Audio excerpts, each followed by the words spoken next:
I come today because I feel like the concerns of the dissenting voice within the city of Oakland has been ignored.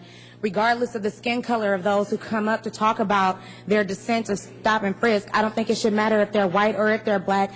If they're white, yes, they may not have as many instances running into this problem. However, they still have the right to dissent to this particular issue. There are plenty of people who are against stop and frisk, and I'm going to, go back to the point that Ms. Schaaf, I'm going to be addressing you. So, all right, that the fact that you said stop and frisk was not a part of the legislation, but I'm going to go down first and talk about the reasons why I'm really sad that we're even considering Bill Bratton as an alternative or as a solution for this consulting team.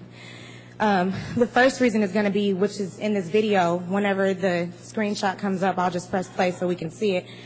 But it makes me sad because when I went to find out the gender of my son, I almost cried and I had to force a smile.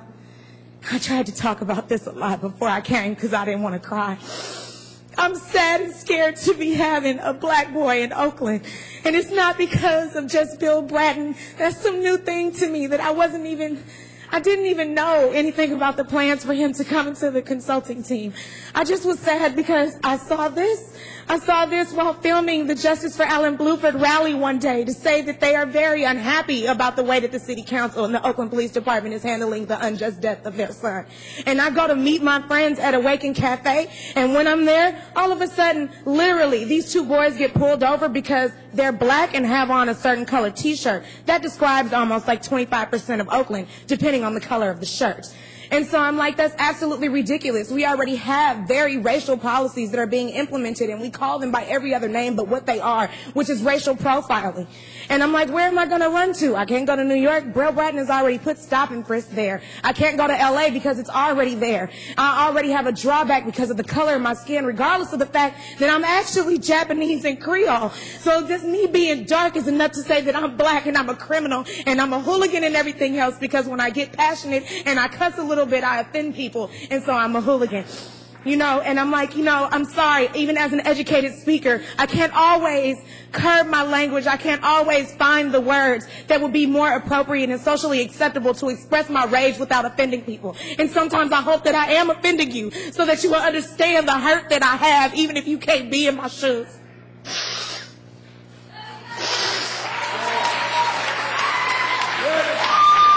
Can I play the video, please? Is it possible to play the video? Okay.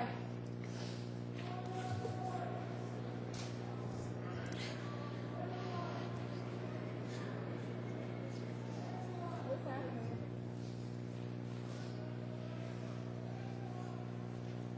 Okay, great. So now we're not on the internet, whatever.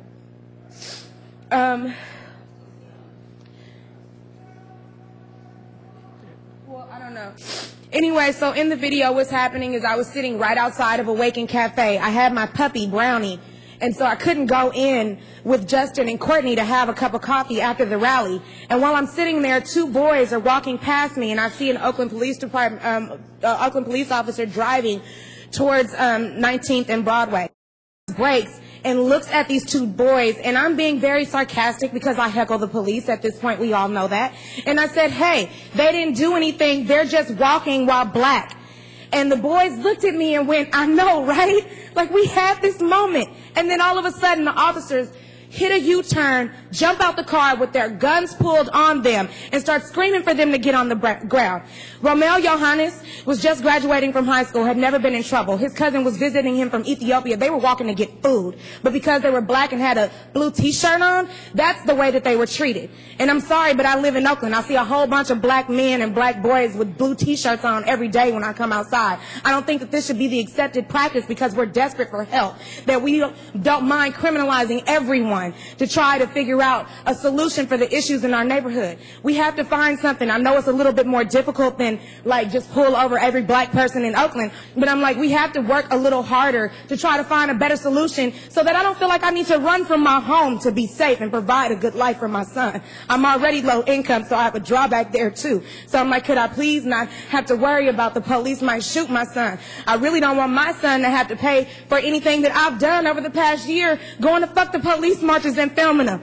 You know what I mean? I don't want the police to criminalize my son because they hate his father and tear gassed him down to the ground on May Day. I don't want my son to have to pay for these things. But if we make this type of policy the common practice, then like Jean Quan commonly said when she wanted to use my name for PR reasons, we need to do a better job of working with our youth. And Jessica Holly is a wonderful example of that. So right now I'm telling you how I'm an example of the fact that the rest of the city does not trust the police. The people that you hear in here saying that I'm for Bill Bratton and I'm for this are just desperate and scared because they don't know what else to do and they want a solution. And I'm like, if you got $250,000 for him, why didn't you have $250,000 to keep the schools open? Why didn't you have $250,000 to do anything else for the redevelopment of the real community in Oakland? You can give $250,000 to the police department. You can give them another, what, $1.5 million. You can even talk about the $39,000 you want to give them tonight or whatever, right?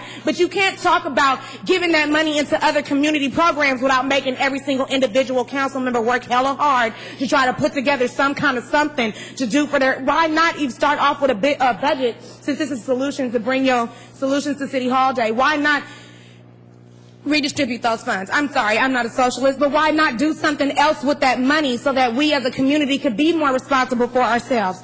Why not do that? I'm like, I have many people that I know that can't go to work because they have kids, but they can't find child care, and they can't, there's so many other issues that we could be focusing on and we could be redistributing these funds to where we don't actually have to worry about having excessive police. But more police, and I'll say it again, is not how you solve crime.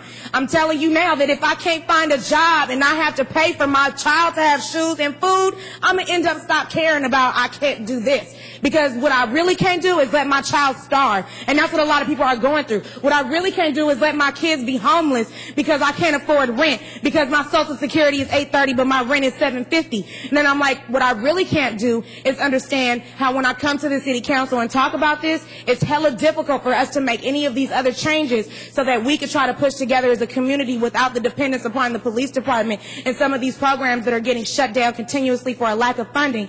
But it's really easy for us to pass money for the police department. It's really easy for us to get them some $900 cameras that they shut off anyway so that they still not accountable for the things that they do. It's very easy for them to get some high-tech forensic video software for them to try to criminalize us, but it's not so easy for the same system to try to use millions of streams and free videos by citizens that show all the misconduct and abuses that they have fucking put forth.